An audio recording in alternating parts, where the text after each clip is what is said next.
السلام عليكم ورحمة الله وبركاته. الحمد لله رب العالمين، والصلاة والسلام على أشرف الأنبياء والمرسلين سيدنا ومولانا محمد وعلى آله وصحبه أجمعين. اللهم رب اشرح لي صدري ويسر لي أمري واحلل عقدة من لساني يفقهوا قولي. سبحانك لا علم لنا إلا ما علمتنا إنك أنت العليم الحكيم. La haula wa la quwwata illa billahil azimil azim. Kita buka majlis kita dengan umur kitab Al-Fatihah. A'udzubillahi minasyaitanir rajim. Bismillahirrahmanirrahim. Alhamdulillahirabbil alamin arrahmanir rahim maliki yaumiddin. Iyyaka na'budu wa iyyaka nasta'in. Shiratal mustaqim. Shiratal ladzina an'amta 'alaihim ghairil maghdubi 'alaihim waladdallin.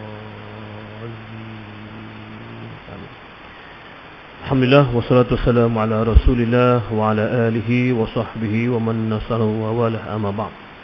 Hormati porsi yang sudah datang kuasa masjid, khususnya pada sahabat, tuan-tuan, puan-puan, hadirat muslimin muslimat rahimakumullah. Ini dah banyak syukur Allah Ta'ala, dipanjangkan umur, dimurahkan rezeki. Allah Ta'ala masih lagi mengizinkan kita sama-sama dipilih oleh Allah, dibuka taufik hidayah, dimudahkan untuk kita sama-sama hadir ke masjid. Jadi syukurlah bila Allah Ta'ala ni dapat kita mengecapi nikmat iman, dapat kemanisan iman kita, yakin kita dengan janji Allah Subhanahu Wa Ta'ala. Allah sebut apa? Innama ya'muru masajidallah man amana billahi wal yawmil akhir. Sesungguhnya orang yang beriman, orang yang mengimarahkan rumah Allah ialah orang-orang yang mengaku dirinya beriman dengan Allah Ta'ala dan hari akhirat. Jadi insyaAllah pada ini kita akan sambung kita kuliah kita, tajuknya yang ke syarat sembahyang yang kelima. Tetapi permintaan Tuan Haji kita, kita nak buka sikit, kita patah balik Ustaz boleh? Patah balik Ustaz, muka surat syarat yang ketiga. Syarat yang ketiga, kalau kitab asal ni, dan disunatkan bagi orang sembahyang itu memakai kain yang dicetaknya yang secantiknya. Syarat ketiga, tengok ya, kalau syarat ketiga, wajib untuk itu adalah bila orang berkenaan itu berkuasa. Tu bawahnya, dan disunatkan bagi orang sembahyang itu. Cari Ustaz, surat apa? Surat apa ya? Muka surat 53. Tak, ni kitab begini, kitab baru. Kitab lama 53. Kitab baru, tengok Ustaz, 54. Lebih kurang ya? InsyaAllah lebih kurang. 54. Syarat yang ketiga, menutup aurat. Okey, syarat menutup aurat. Okey, pakaian dalam solat apabila mampu. Okey, menutup aurat di luar solat. Oh, tak masuk.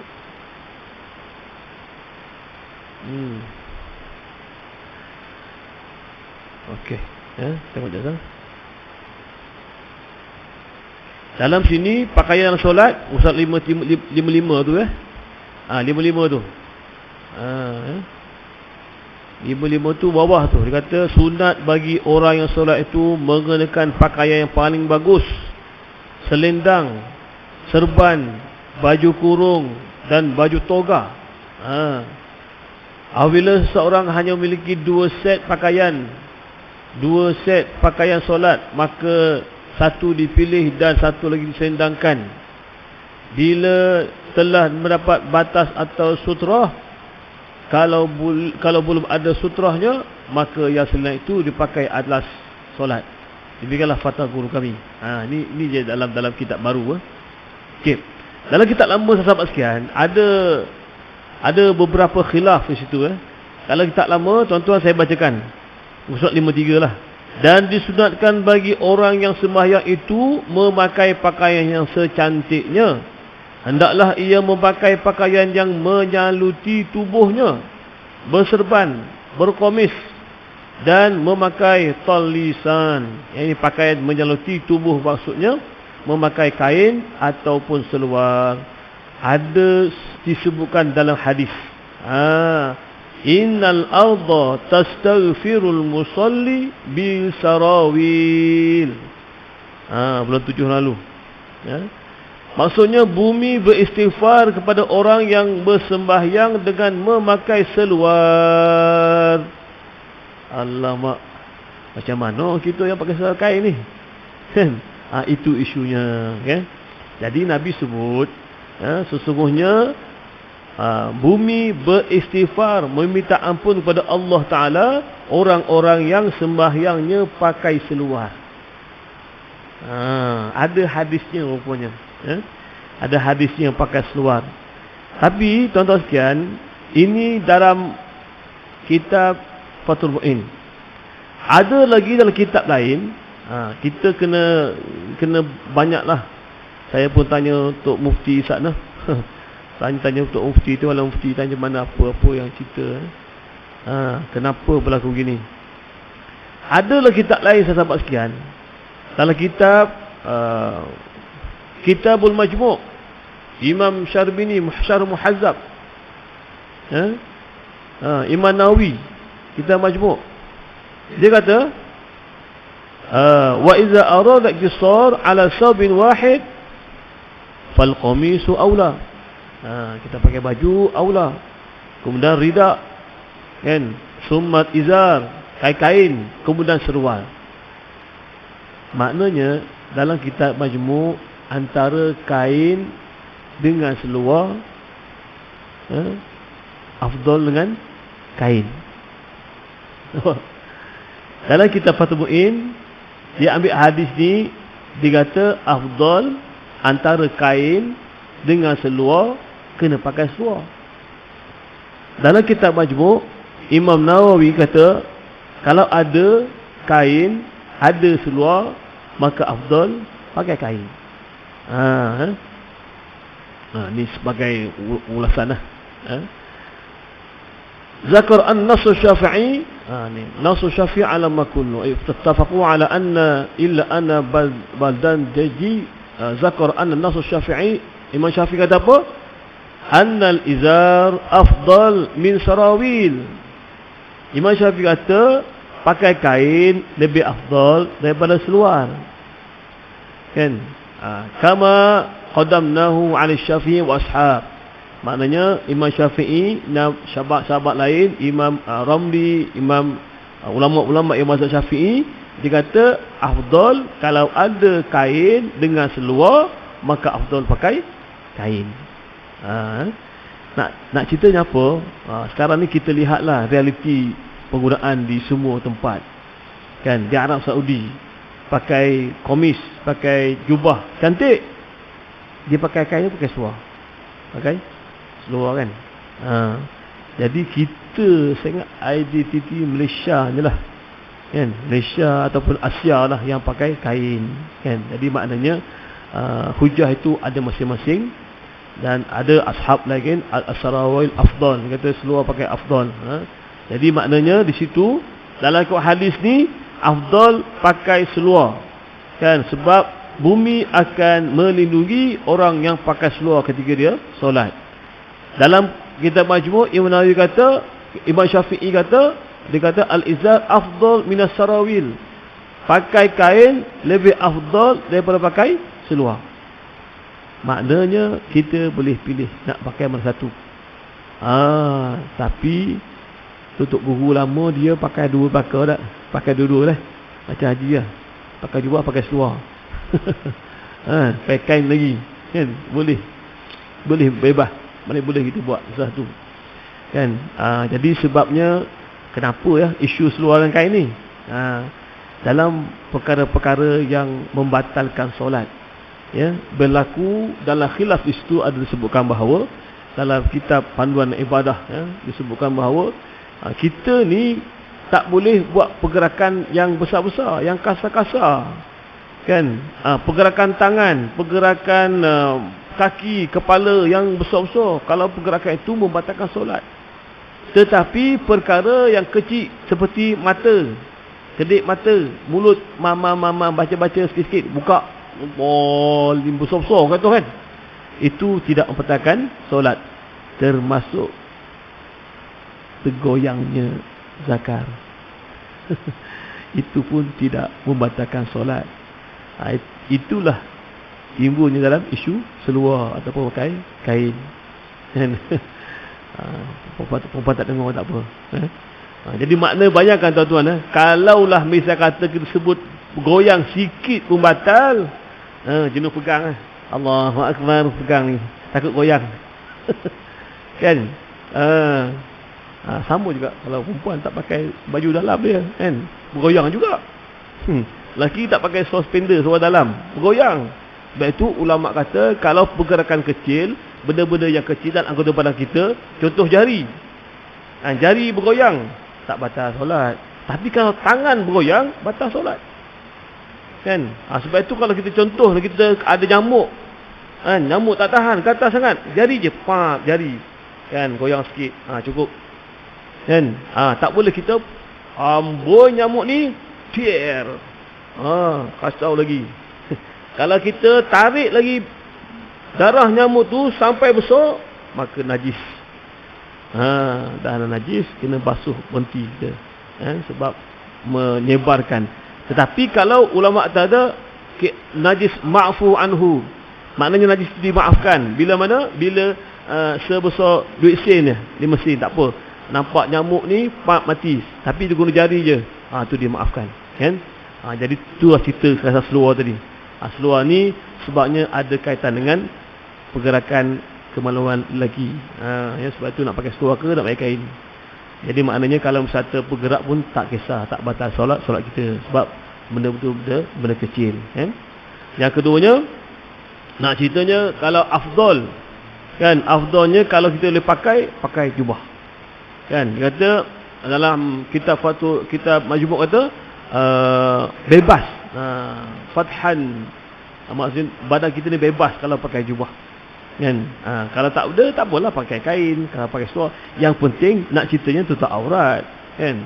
Tapi tutup aurat pun ulama fiqh ada cerita lagi, mana yang afdal, mana lebih bagus, mana lebih afdal. Kan? Jubah pula afdal apa? Putih. Nampak? Kan? Kalau dia afdal mana putih lagi. Kan? Jadi mana ada lagi yang lebih baik, lebih bagus, lebih afdal.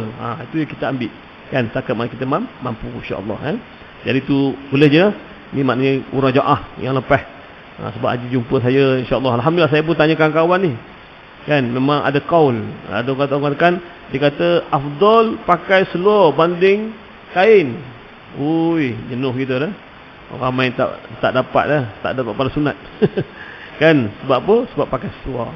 Tapi rupa-rupanya ada kitab lain yang boleh, dikata Imam Syafi'i pun sebut. Kan? Imam Syafi'i sama tak level dengan kita? Tak, jauh sangat kan. Langit bumi kan, antara ketokohannya, antara ulama'nya, ilmunya. Kan? Imam Syafi'i sebut bila ada al-izar wa sarawil, fal sarawil wal izar afdal. Bila bertubung antara kain dengan seluar, maka kain afdal. Mungkin faktor senang nak cuci kan, senang nak buka, senang nak ke toilet, nak buang air kecil kan, selak je, selesai masalah. Wallahu alam. Itulah sebagai ulang kaji lah kan, surat 53 yang kita bincangkan pada sesi lepas. Kita ulang kaji balik. Ya. Baik, hari ni kita masuk yang ke-57, syarat yang kelima. Syarat yang kelima. Tak apa ya?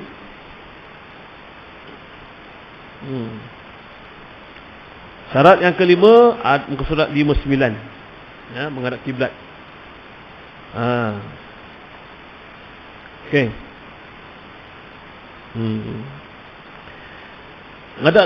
Ngadap dada ke kiblat. Sikit saya baca yang lama lah. Dan kelima, menghadap ain kiblat. Ainun, sebut ain kiblat. Iaitu ke Kaabah dengan dada. Maka kerana itu tidak memadai menghadap arahnya sahaja.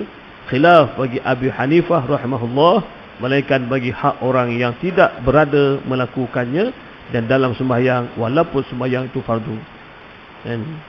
Jadi maknanya tuan-tuan, orang yang berada di Mekah, orang yang berada di Baitullah Haram, tiba-tiba tak ada kiblat, nampak ainun, mata, nampak seketui Kaabah depan, itu pun menghadap solat tengah kiblat, tidak sah. Sebab itu kita menghadap kiblat ni Dua je. Pertama, yakin. Yang kedua, paling kurang zon. Zon apa? Zon ini keyakinan kita lebih pada yakin. Syak tak boleh. Syak 50-50. Kan? Kiblat, betul kiblatnya. Betul ke? Betul ke? Betul ke? 50-50. Itu tak boleh pakai dalam solat kita. Sebab itu, hadap kiblat adalah yang kena yakin. Ataupun kalau kita tak nak pergi tempat itu, kita zon. Maknanya zon ini lebih akrab, lebih hampir, lebih cenderung kepada yakin. Kan? Syak tengah-tengah. Yang teruk lagi kalau wahnun, kan? Waham. Wahnun pula. Waham ialah banyak kepada yang tak betul, banyak kepada yang salah. Kan? Itu tidak diterima oleh Allah Subhanahu wa taala. Kan? Baik. Dan sembahyang pada okey. Menghadap dada ke kiblat dalam hal ini Kaabah. Kerana itu belum cukup hanya menghadap ke arah kiblat, lain hanya dengan pada pendapat Imam Abu Hanifah rahimahullah. Kecuali orang yang tidak dapat menghadapnya atau pada solat khauf, sekalipun dalam solat fardu, itu hukum asalah. Orang-orang yang telah melakukan solat dengan sebolehnya, berjalan kaki atau berkenderaan menghadap kiblat atau tidak, dapat dicontohkan di sini yang melarikan diri dari bahaya kebakaran, aibah, batang buas, ular, pemiutang apabila sedang kesulitan bayar hutang, dan lari kerana takut akan musuh, ditahan akan musuh. Itu maknanya dibolehkan, ya, kerana takut. Samalah juga kan, sembahyang dalam kenderaan. Ya, sebab Nabi SAW tunjukkan solat atas unta. Kan? Asal hukumnya bila kita solat ngadap kiblat. Kan? Kiblat mahala ke Baitullahil Haram. Tuan-tuan bayangkan, kalau ikutkan satu darjah kita lari kiblat bersamaan 1700 kilometer. Satu darjah, 1 degree, sikit je. Kalau sampai ke sana, satu ke Mekah, satu ke Baitul Maqdis.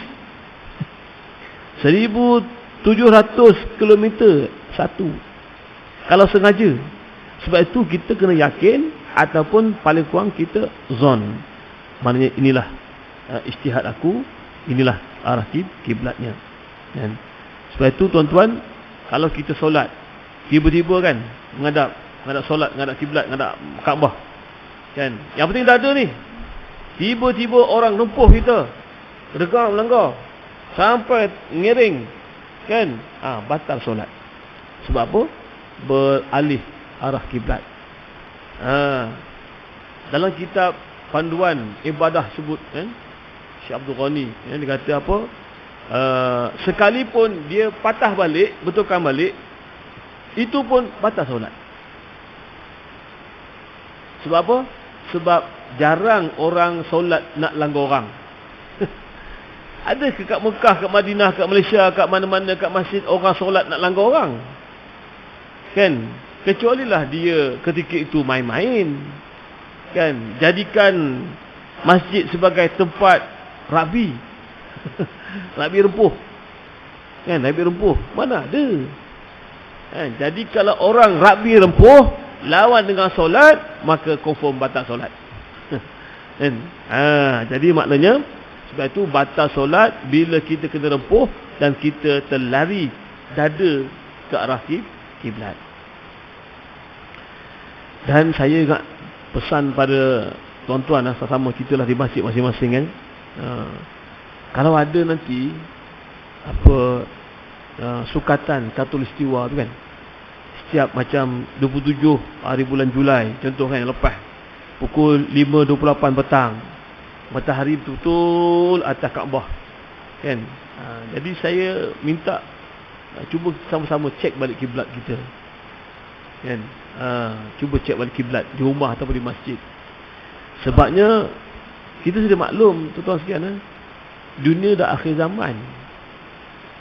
Putaran alam bumi dah lari dia punya paksinya. Kan? Jadi wallahu alam lah, kadang-kadang mungkin 5 tahun ke 2-3 tahun sesekali dia tengok cek balik kiblat. Kan? Dulu lurus, nanti kita sengit sikit. Kan? Sebab pusingan bumi ni tak seperti yang dulu. 1400 tahun dulu, sekarang Nabi kata ketika Isra' Mi'raj pun Nabi kata umur seperti orang tua dah kaki 3 bertongkat kan. Jadi masa sekarang ini pun lagi tua, lagi umur dah masjid ni, umur bumi ni.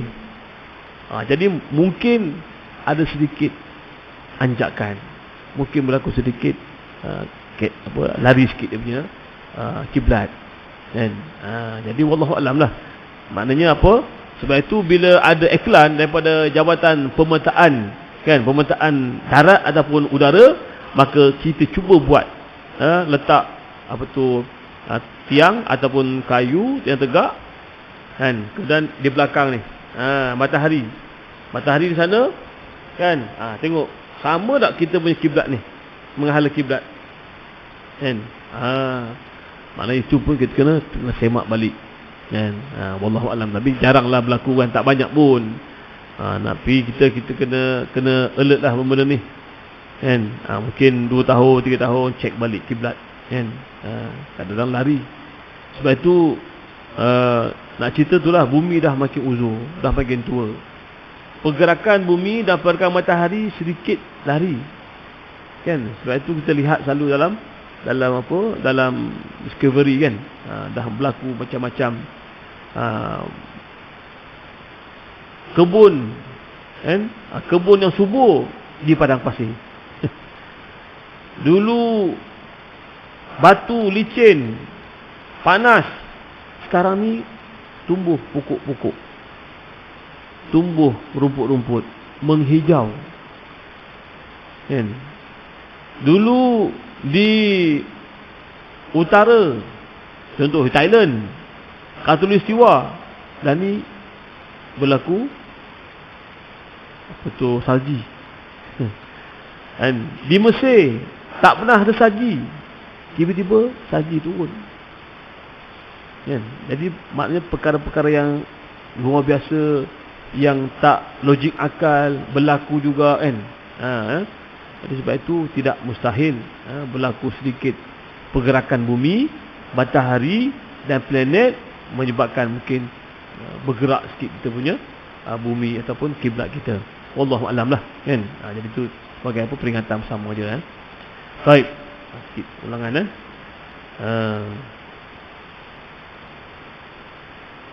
solat orang yang dibolehkan tanpa menghadap kiblat.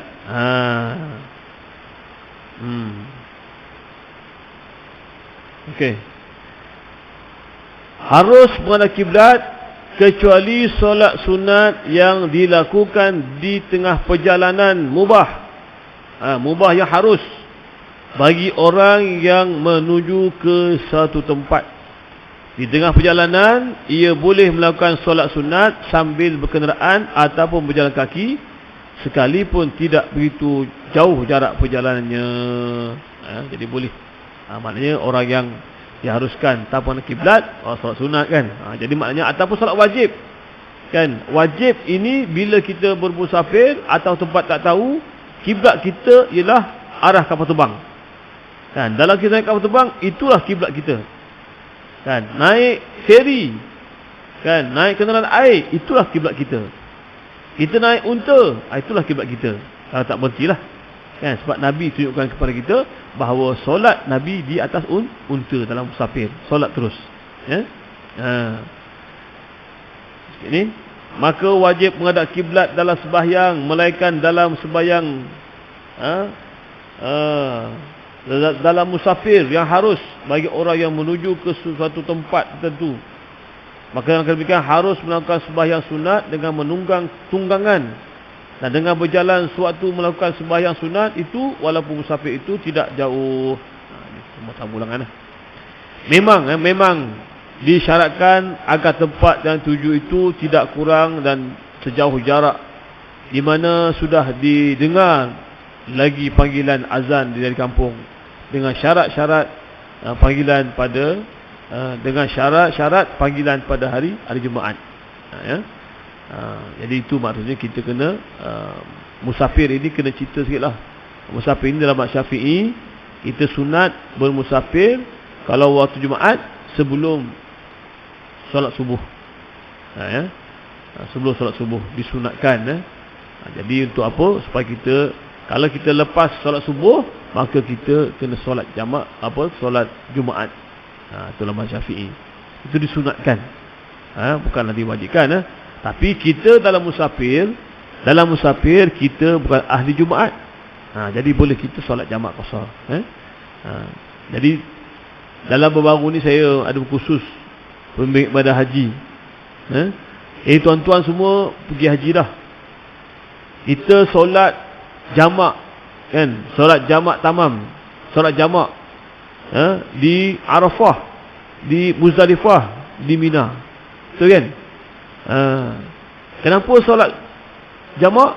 Kerana musyaqqah, kerana berat, susah, kan? Nak pergi bilik air, nak pergi tandas, baris 2 jam baru sampai giliran. Pergi sekali tandas 10 orang, kalau muslimat sampai 20 orang berbaris tunggu queue, kan? Baru boleh ambil wuduk, baru boleh mandi. Itu pun semua mandi koboi mandi piramidi. Kan, masuk piramidi, ambil air, celup mata, dah selesai masalah, kan? Tapi baru-baru ni kami telah berbincang, bersyarat balik, kan? Sebab apa? Di Mina dah ditambah lagi tandas. Kalau dulu 10 orang, mungkin lepas ni 3 orang je menunggu, kan? Jadi mungkin satu masa nanti tidak dah kita boleh jamakkan. Tapi ada hadis Nabi buat solat jamak, kan? Solat jamak bukan kerana semata-mata Nabi musafir. Memang Nabi hajatul wada' tu, haji terakhir Nabi dalam musafir lagi, kan? Tapi dalam kitab kitab Bahrul Wafi itu disebutkan bahawa kita boleh juga jamak, walaupun antara Arafah dengan Muzdalifah sekitar 7 km. Muzdalifah sampai ke Mina sekitar 7 km, kan? Jadi maknanya tak cukup lah tu. Kita jamak qasar kita 90 km ataupun 98 km, ataupun ada sebutkan 95 km, kan? Dia dua marhalah. Maknanya ketika itu kita boleh afdal kita jamak qasar, jamak qasar. Baik, itu jamak. Jadi syarat kita nak jamak qasar, hendaklah musafir yang diharuskan. Tengok bola okey ke? Tengok bola harus tak? Harus tak? Tengok bola lawan Perak, lawan Penang, Sukma, di mana? Betul lah, dia Stadium Bukit Jalil. Kan? Wallahu alam lah, kita baik sangka ke buat sangka. Nak tahu tanya Ustaz Idrus. Dia tahu semua. Harus ni bukan sunat, bukan wajib. Benda boleh, hukum asal, kan? Tetapi benda hukum tu asal, harusnya perkara al-aslu, hukum asal. Al-aslu fil amri al-ibahah. Kaedah fiqh kata satu perkara itu hukumnya asal, hukum asal, harus. Tapi hampi tu bergaduh tak? Berebut bola tak? Sepak terkajang tak dengan musuh, dengan apa lawan? Jadi haram balik, kan? Ataupun sekali lawan tu Perak lawan Penang, taruh duit tak? Taruh pertaruhan, kan? Jadi haram balik, kan? Ataupun pergi ke Bukit Jalil, bola sepak itu hanya alasan, rupanya jumpa awet, jadi haram balik, kan? Sebab hukumnya asal adalah al-ibahah ataupun harus, baru boleh kita solat jamak qasar. Tapi kalau pergi itu kerana ada niat lain, kena pertaruhan, dengan bergaduh, dengan jumpa makwa ataupun dengan perkara yang haram, maka jadilah dia haram. Baik. Berpergian untuk maksiat tidak termasuk berpergian untuk mubah. Pergi jauh ke mana? Ke Danok. Cari apa? Cari ayam. Ayam apa? Ayam panggang. Kan? Itu ketika itu memang diharamkan, tak boleh kita solat jamak qasar. Kerana tidak diperbolehkan tanpa menghadap kiblat. Dalam ni solat sunat orang yang kabur, orang yang bagian masih menanggung piutang tanpa diizinkan si piutang, padahal sudah mampu membayarnya. Yang kedua lah. Yang pertama tadi, kalau kita nak musafir kerana dia maksiat, kan? Kerana tak jumpa, kan? Makwa. Tuan-tuan tengok tengok surat khabar sesekali dalam metro, kan? Dalam utusan, seorang lelaki 65 tahun ditangkap dengan perempuan isterinya 45 tahun. Bukan isteri, makwanya. 45 tahun. Seorang dari Perak, yang lelaki dari Kuala Lumpur. Jumpa di mana? Kelantan. Ditangkap. Jadi jenuh nak lari. Takut, kan? Takut apa? Takut anak cucu tahu. Nauzubillah. Jadi kalau musafir itu dari Perak, Kelantan, jauh tu. Dari Kuala Lumpur pergi Kelantan, jauh. Tapi kerana jumpa kena kemaksiatan, maka tidak terima, tak boleh kita solat jamak, kan? Ataupun tak boleh kita solat di atas kenderaan atau kiblat. Dalam yang kedua ni, kalau kita berhutang, kan? Kalau kita berhutang sekalipun dengan orang, kita mampu dah tapi tak bayar je, kan? Kita berhutang dengan orang dan kita dah boleh selesaikan tapi sengaja tak bayar, tangguh, kan? Bagi senang je, tang bayar, Allah, lihat sampai orang bagi hutang malu nak jumpa, kan? Ini pun sebenarnya kalau orang ini ke mana-mana musafir, maka dia tak boleh solat jamak qasar, kan? Sebab dia berhutang yang tak bayar dan sengaja tak nak bayar, kan? Bayarlah sikit, kan? Bayar sikit, tak masalahnya, kan? Kita berhutang. Kau bayangkan, amalan kita tergantung. Sebab apa? Kerana hutang. Jadi tu kena jaga. Baik. Untuk yang berpergian ataupun pergi dengan berjalan kaki, wajib menyempurnakan rukuk dan sujud, sebab mudah untuk ia melakukan. Sedang yang dengan kenderaan cukup dengan syarat saja. Ini maknanya kalau kiblat, kalau kita jalan kaki, kita boleh duduk, kita diri, boleh solat rukuk dan sujud macam biasa. Dan tapi orang kenderaan tak boleh lah, kan? Saya cerita lah lepas, kan? Pada satu hari saya balik, samalah balik ke Mekah, Madinah, kan? Orang ada sahabat kita, tuan haji, balik haji, dia dah lepas dah balik daripada Madinah, naik kapal terbang balik solat maghrib, dia pusing belakang, dia ngadap kursi ngadap kursi ke belakang. Sebab apa? Kiblat kat bawah. Kiblat dah di belakang, kan? Itu maknanya salah konsep, salah, kan? Saya tanya, kenapa tak haji terlentang tiarap je? Allah, sebab apa? Kiblat kat bawah, bukan di atas kapal terbang, kan? Jadi sebab itu kena fahamlah, kena mengaji lah, kan? Belajar, maksudnya orang yang solat dalam kenderaan, dalam bot, dalam kapal terbang, kiblatnya ialah depannya. Fa inna tuwallu fasamma wajhullah. Di mana kamu hadapkan diri, hadapkan kepada Allah, Allah Subhanahu wa taala. Tapi kalau kita dapat menghadap di masjid, di surau, di mana-mana, kan? Ataupun di RNR, kan? Boleh kita tegak, boleh kita duduk, sihat lagi, boleh, kan? Maka kita afdalnya kita kena solat. Sebab itu solat tu iqamah, dengan kita diri atas kata kemampuan kita. Siapa yang mampu qiyam, qiyamlah. Atau mampu qiyam, qiyam dulu, lepas tu baru duduk. Kan? Qiyam apa? Diri tegak, diri lurus untuk dirikan solat, kan? Sebab apa? Ada tuan-tuan yang berumur memang tak tahan diri lama. Itu saya maklum.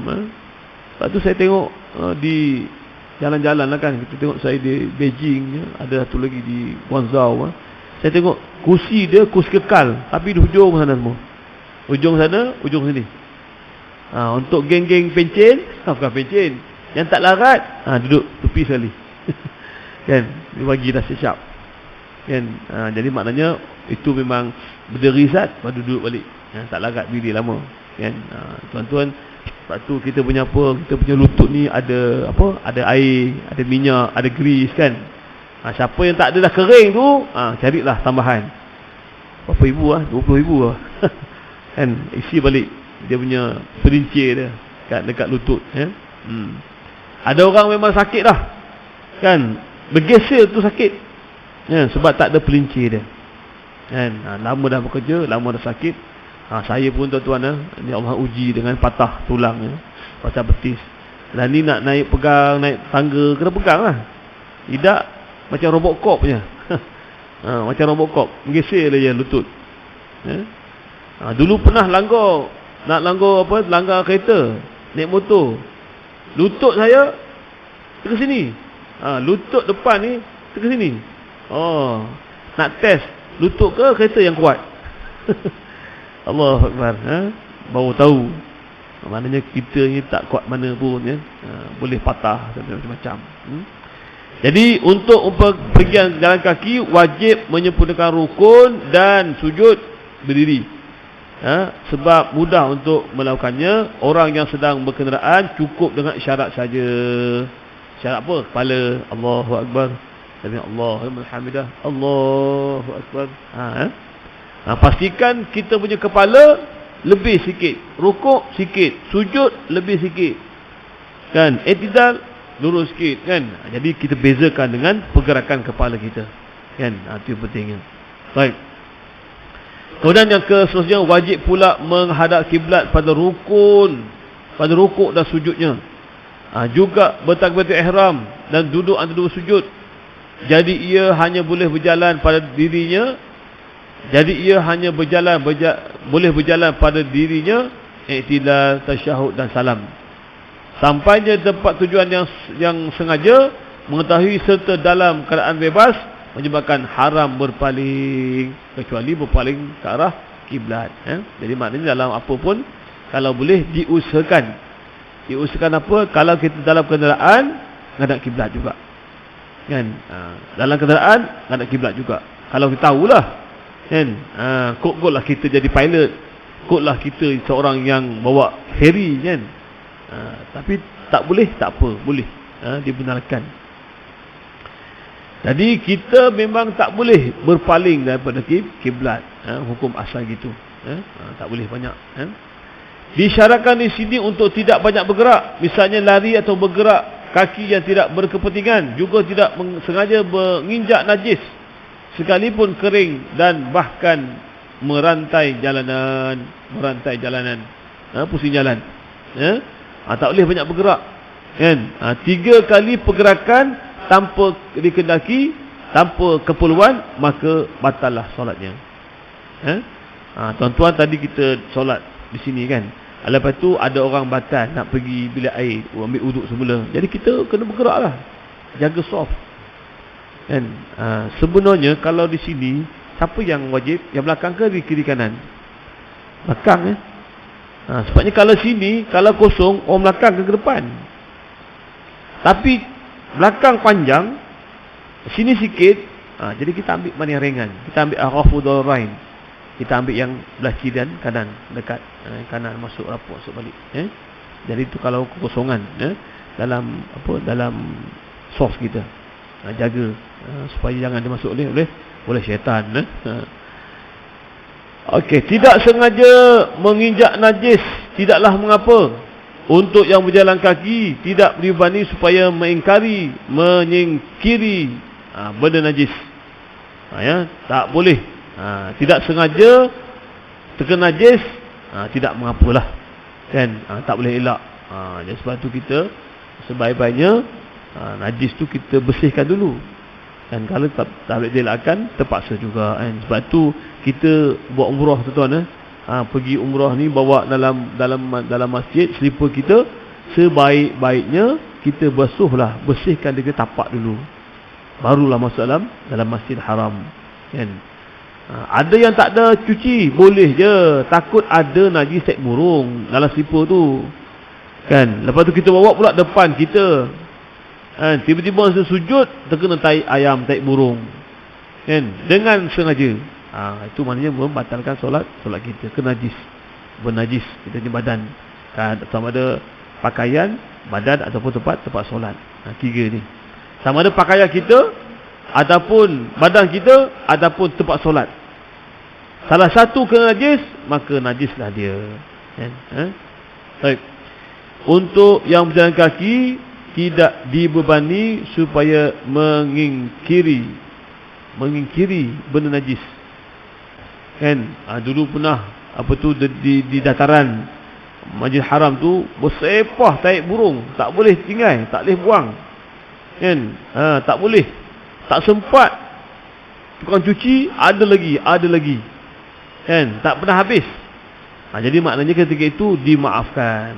Bolehlah kita solat saja, kan? Tapi sebaik-baiknya kita elak sikitlah untuk sujud, kan? Walaupun sujud itu dahi tak kena, yang kena tepi je, tak kena, tak apa, kan? Jadi kita elakkan daripada kena najis. Cuma untuk yang berjalan kaki tidak dibebani ataupun tidak disyaratkan ataupun tidak mengapa supaya mengelak daripada najis. Najis apa? Taik burung, kan? Taik kelawar, kan? Ataupun apa lagi? Kalau di Mekah tu taik burung lah banyak, kan?